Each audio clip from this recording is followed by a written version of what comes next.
조용히 등장하는 사람들이 있다. 마치 운명이 그들을 적절한 순간까지 숨겨두기라도 한 듯이. 브랜든 빅스는 그런 사람이었다. 평범한 이름, 오클라호마의 빅이라는 거의 알려지지 않은 도시에서 태어났다. 겉보기에는 주목할 만한 것이 없었다. 그러나 그 안에 담긴 무언가는 수세기 동안 간직되어 온 듯했다. 평온한 얼굴, 단호한 목소리, 말하기 전에 먼저 듣는 듯한 눈빛. 그는 무대의 중심을 원하지 않았다. 그러나 나타났을 때 세상은 그를 들었다. 기도는 모든 것을 바꾼다. Prayer changes things 라는 재단을 설립한 그는 기도가 전부를 변화시킨다고 믿었다. 그리고 그것을 온몸으로 믿는 듯했다. 그러나 진정한 재단은 유튜브 채널 Last Days에서 찾아졌다. 단순한 카메라, 화려함 없는 배경 속에서 브랜드는 하늘에서 보았다고 말하는 것을 드러내기 시작했다. 원고도 없었고 리허설도 필요 없었다. 그는 눈을 감고 말했다.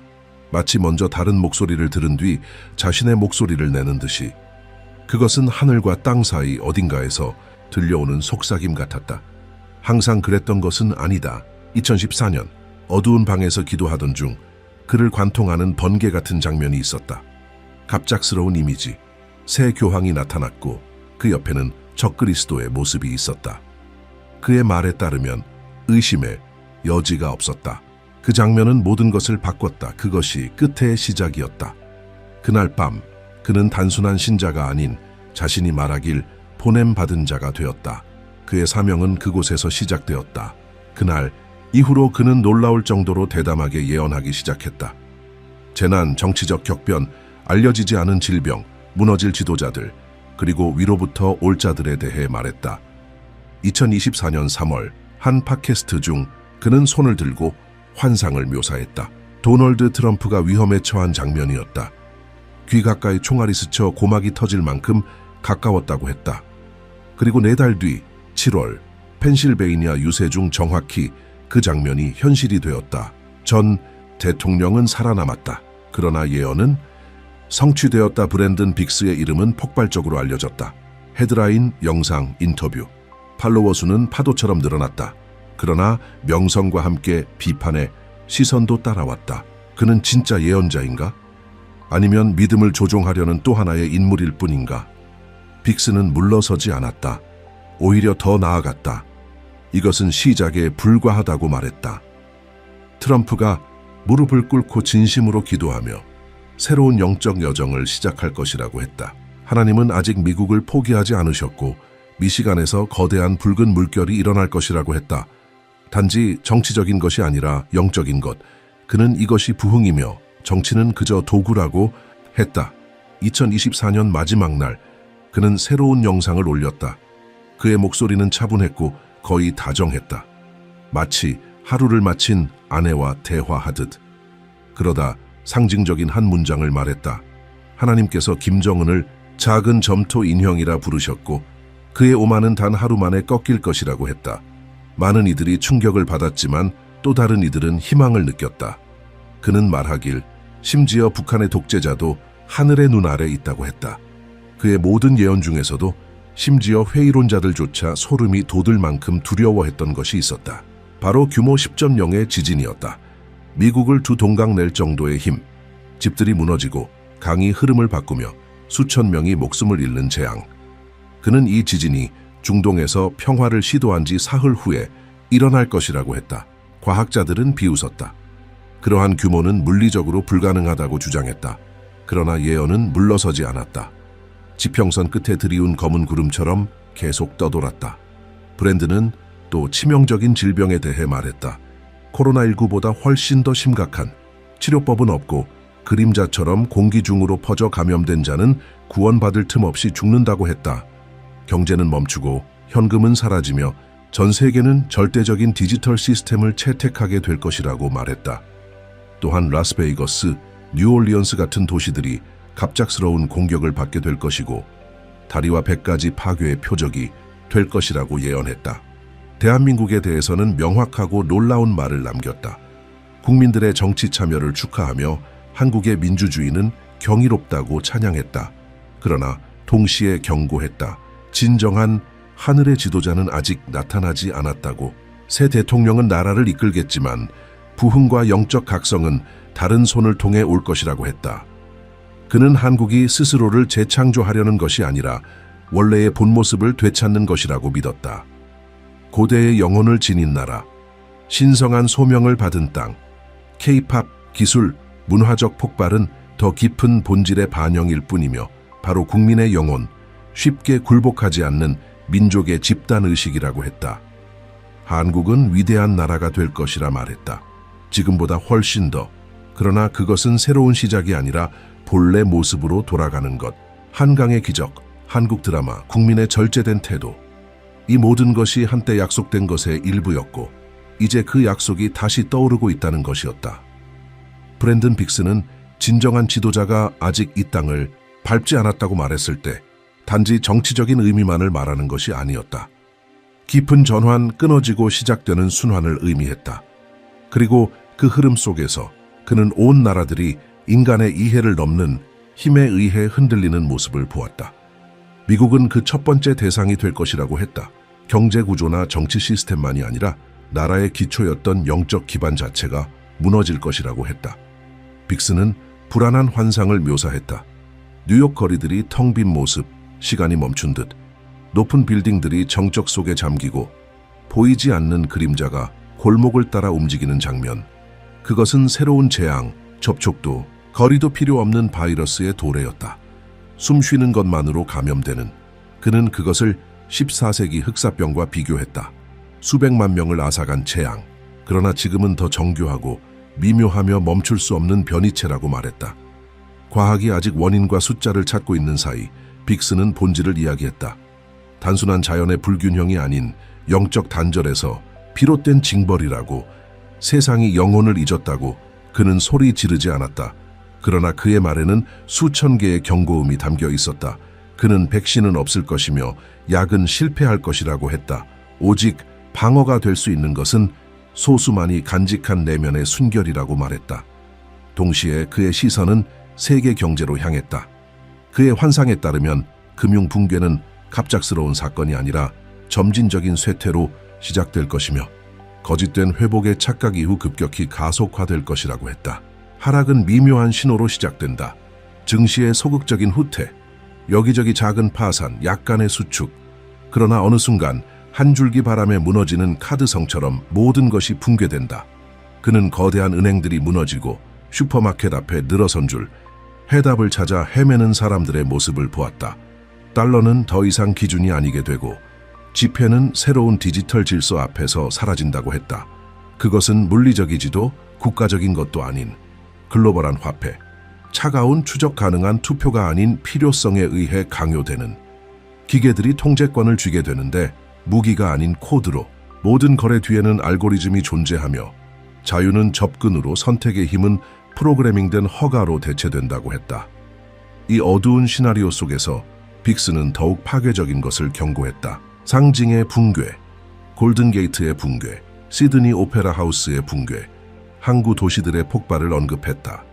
단지 고립된 사건이 아닌 시대를 정의한 기둥들이 새 세대의 눈앞에서 무너지는 것. 그리고 이 모든 것이 그의 말에 따르면 보이지 않는 선으로 2025년을 향해 연결되어 있었다. 바로 그 해, 빅스는 다시 한국에 대해 이야기했다. 그러나 이번에는 목소리에 다른 빛이 있었다. 단지 혼돈이 아닌 그는 약속을 보았다. 부흥을. 그는 한국이 이 세계적 무대에서 결정적인 역할을 하게 될 것이라 했다. 단지 기술 강국으로서가 아닌 잠들어 있던 고대의 정신을 간직한 나라로서 이제 그 정신이 깨어나기 시작한다고 말했다. 그는 한국 민족을 칭찬했다. 희생정신, 집단의식, 의무감. 발전의 기적은 우연이 아니며 경고였다고 말했다. 전쟁과 고통 속에서도 빛이 완전히 꺼지지 않았다는 증거. 이제 그 빛이 다시 타오르고 있다고 빅스는 새로 선출된 지도자가 유능함에도 불구하고 하늘이 보낸 자는 아니라고 말했다. 그의 역할은 중요하지만 기술적일 뿐이며 진정한 영적 지도자는 아직 나타나지 않았다고 했다. 그 사람은 정치적 약속이 아닌 침묵으로, 지혜로, 나뉜 것을 하나로 묶을 수 있는 힘으로 올 것이다.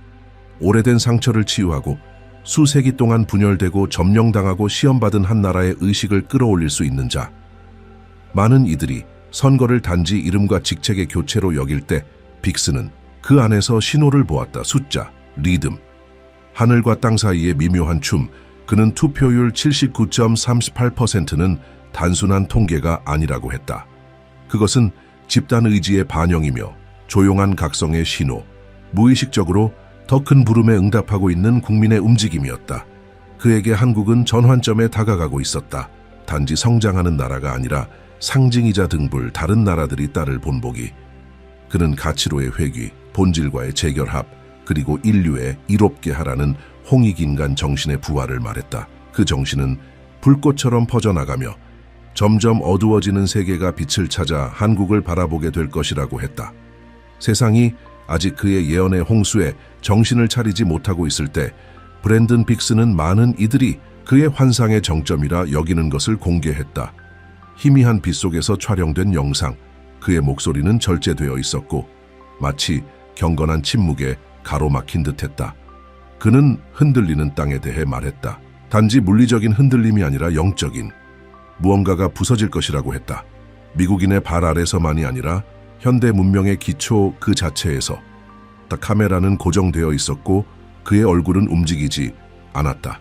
그러나 그의 말은 날카로운 칼날처럼 공기를 가르며 날아갔다.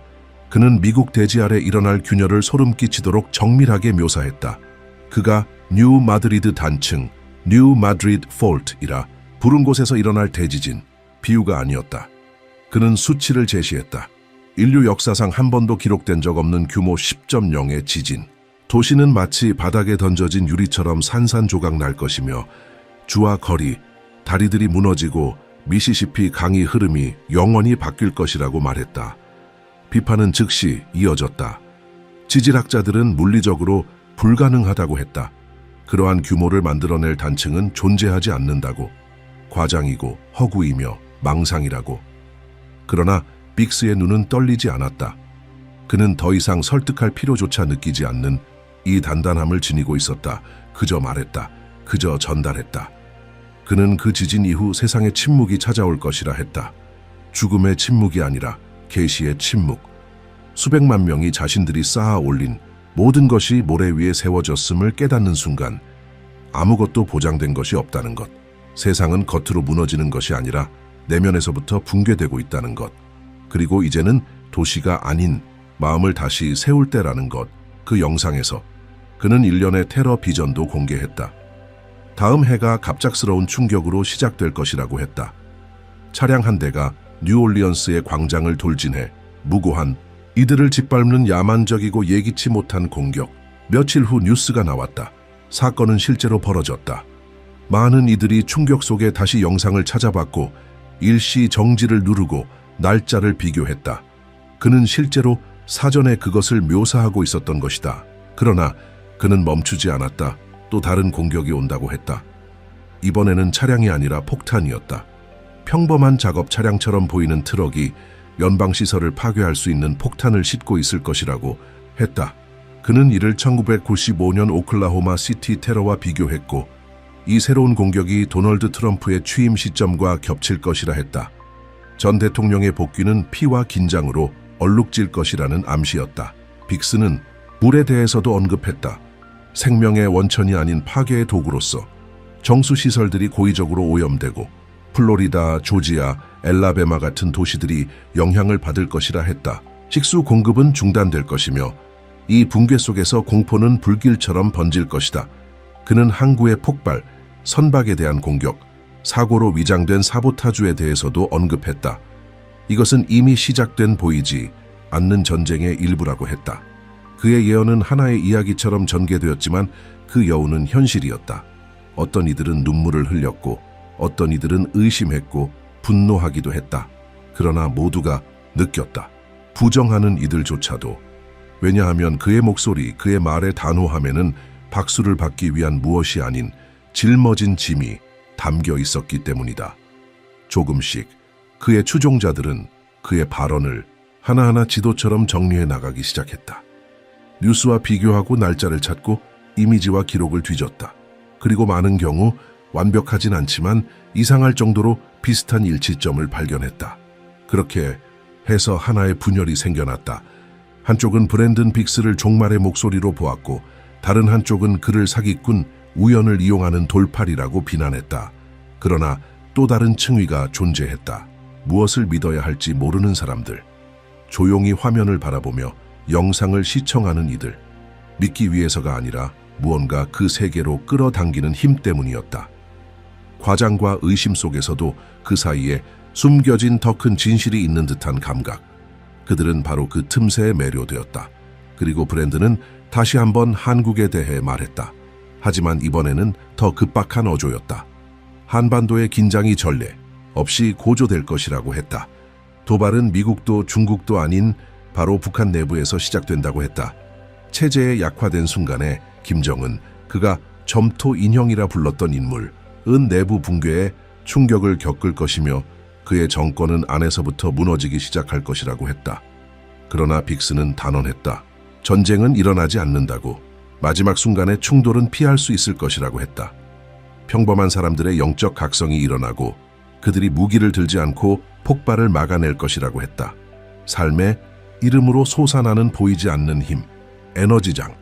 그것이 바로 운명이 외세에 의해 정해지는 것이 아니라 한국 스스로의 빛에 의해 이끌리게 되는 순간이라고. 그 비전의 흐름 속에서 브랜든은 더욱 수수께끼 같은 메시지를 발표했다. 한국에서 하나의 뜻밖의 인물이 등장한다고. 전통적인 정치인도 장군도 아닌 고대의 지혜와 젊은 영혼을 동시에 지닌 자, 동양의 직관과 21세기의 이성을 통합하는 지도자. 말은 적지만 말의 무게는 엄청난 사람. 3번 거절당하더라도 더욱 강해져 돌아오는 이. 왜냐하면 그의 부름은 표가 아닌 하늘로부터 오기 때문이라고 했다. 브랜든은 말했다. 붕괴 이후에는 부름이 온다고. 그것은 외침이 아니다. 속삭임이다. 부드럽지만 확실한 진동. 가슴 안쪽에서 울리는 북소리처럼 마음을 두드리는. 그는 그것을 활성화라고 불렀다. 순수한 자들, 깨어난 자들, 일상 너머에 무언가가 자신을 기다리고 있음을 항상 느껴왔던 자들의 활성화. 그 지점에서 그의 목소리는 완전히 달라졌다. 귀가 아닌 가슴으로 듣는 이들에게 직접 말하는 듯했다. 그는 2025년 지구가 단지 자연재난이 아니라 일종의 영적 분열을 겪게 될 것이라 했다. 물질에 눈을 붙잡힌 자들과 새로운 현실로 이끌리는 자들 사이의 조용한 분리. 그것은 도피가 아니라 계시. 한국은 다시 등장했다. 이제는 배경이 아니라 주인공으로. 브랜든은 말했다. 서구가 물리적 구조를 재건하려 할 때 한국은 새로운 영성의 요람이 될 것이라고. 먼 이야기 속의 신비가 아니라 삶 속에 녹아있는 살아있는 영성. 살아가는 방식, 세상을 바라보는 방식 그 자체가 될 것이라고 던 브랜든은 한국의 대학들이 단지 연구자들만이 아닌 구도자들을 끌어들이기 시작할 것이라고 말했다. 한국의 철학적 전통은 세계 각국의 젊은이들에 의해 다시 조명될 것이며 새로운 형태의 지식이 태어날 것이라고 했다. 과학과 영혼, 이성과 직관, 보이는 것과 숨겨진 것 사이의 융합. 그 모든 것이 한국을 무대로 펼쳐질 미래의 흐름이었다. 그는 동쪽에서부터 오는 어떤 흐름을 묘사했다. 그것은 부드럽게 퍼져나가는 운동, 마치 들판을 가로지르는 바람처럼. 국기도 없고 선언된 지도자도 없지만 확장되는 의식. 세계의 권력 중심이 혼돈에 빠질수록 이 진동하는 에너지장은 점점 강력해질 것이라고 말했다. 그리고 어느 날 새벽, 완전한 정적 속에서 받은 환상을 공개했다. 그는 서울 위에 거대한 황금빛 돔을 보았다고 했다. 태양도, 인공광원도 아닌 살아, 있는 빛, 심장처럼 고동치는 빛이었다. 그 돔 아래에는 수천 명의 사람들이 무릎을 꿇고 있었다. 전통적인 기도가 아니라 완전한 항복의 상태. 침묵은 절대적이었지만 그 안에서 모든 것이 진동하고 있었다. 그 장면 속에서 그는 선택된 자를 보았다고 했다.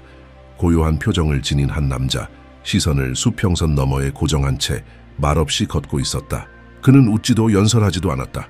그저 걸었다. 그리고 그의 발이 땅에 닿는 자리마다 꽃이 피어났다. 사람들은 그의 이름을 외치지 않았다. 사인을 요청하지도 않았다. 그저 가볍게 고개를 숙였다. 마치 시선이 아니라 영혼으로 그를 알아보는 듯했다. 브랜드는 그의 이름도 출신도 말하지 않았다. 다만 그는 3번 거절당하고 배신당하고 믿음을 잃게 될 것이지만 결국 받아들여질 것이라고 했다. 평범한 곳에서 나타날 것이고 조롱의 대상이 될 것이다. 그러나 그는 한 번도 자신을 변호하지 않을 것이다. 그저 묵묵히 나아갈 것이다. 왜냐하면 그의 힘은 인정이 아닌 더 큰 존재에 대한 조용한 복종에서 나오기 때문이다. 그 인물을 묘사하던 중 브랜드는 한동안 녹화를 멈췄다. 돌아왔을 때 그의 눈에는 눈물이 맺혀 있었다. 그는 그런 명확함의 비전을 느낀 것은 처음이라 했고 그 순간이 그에게 알려준 진실은 이것이었다. 진정한 힘은 소리가 아니다. 그것은 존재다. 그는 이어 말했다. 이 새로운 주기는 단지 다른 지도자를 데려오는 것이 아니라 다른 시민을 탄생시킬 것이라고. 평범한 사람들이 더 깊은 꿈을 꾸기 시작할 것이다. 설명할 수 없는 충동을 느끼고 삶을 바꾸고 싶어하며 도시를 떠나고 일을 그만두고 침묵과 자연, 목적을 찾으려 할 것이다. 그것은 여권으로 찍히는 이주가 아니라 내면의 결정으로 이루어지는 보이지 않는 이동이라고 했다.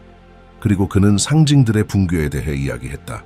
오래된 우상들의 무너짐, 미디어가 숭배하던 인물들이 하나씩 무너지고 비밀과 사기, 스캔들이 드러날 것이라고 했다. 그것은 벌이 아닌 세상이 더 이상 환상을 감당할 수 없다는 메시지였다. 진실은 더 이상 강요로 오는 것이 아니라 지침 속에서 찾아올 것이라고. 그 사이 자발적으로 형성되기 시작하는 그룹들이 생겨난다고 했다. 깨어난 사람들의 원, 일부는 온라인에서, 일부는 실제 공동체에서. 하지만 모두가 같은 감각으로 연결되어 있었다. 무언가가 변하고 있다. 그리고 나는 준비되어야 한다. 브랜드는 다가오는 고통이 벌이 아니라고 했다. 그것은 수축, 새로운 삶의 형태가 탄생하기 위한 준비 과정. 그는 쉬움을 약속하지 않았다. 그러나 의미를 보장했다. 그리고 그 파괴의 한가운데서 드물게 등장할 한 가지를 말했다. 존엄성. 그 단어는 반복되어 등장했다. 존엄성. 그렇게 많은 붕괴 앞에서 인간이 자신을 다시 찾는 것, 과거로 돌아가기 위함이 아니라 마침내 될 수 있었던 그 존재가 되기 위함. 그리고 마침내 그 모든 메시지 중 처음으로 브랜드는 미소를 지었다. 조심스럽고 거의 수줍은 듯한 미소였다. 그는 마지막 환상의 끝에서 본 장면을 묘사했다. 먼지 쌓인 길을 걷는 소녀. 손에는 책을 들고 있었다. 작고 혼자였지만 당당하게 걸었다. 그리고 그 뒤로 마치 조금씩 깨어나는 듯 수백 명이, 그 다음엔 수천 명이 같은 방향으로 따라오기 시작했다. 그는 이렇게 마무리했다. 두려움의 시대는 끝났다고. 이제는 책임의 시대가 시작된다고. 더는 정부나 국가, 종교를 탓할 수 없다고. 이제는 선택하고 행동하고 신뢰할 시간이라고. 그러나 끝까지 그를 지켜본 이들에겐 한 가지 감각이 분명히 남았다. 무언가가 오고 있다. 아니, 어쩌면 이미 와 있다.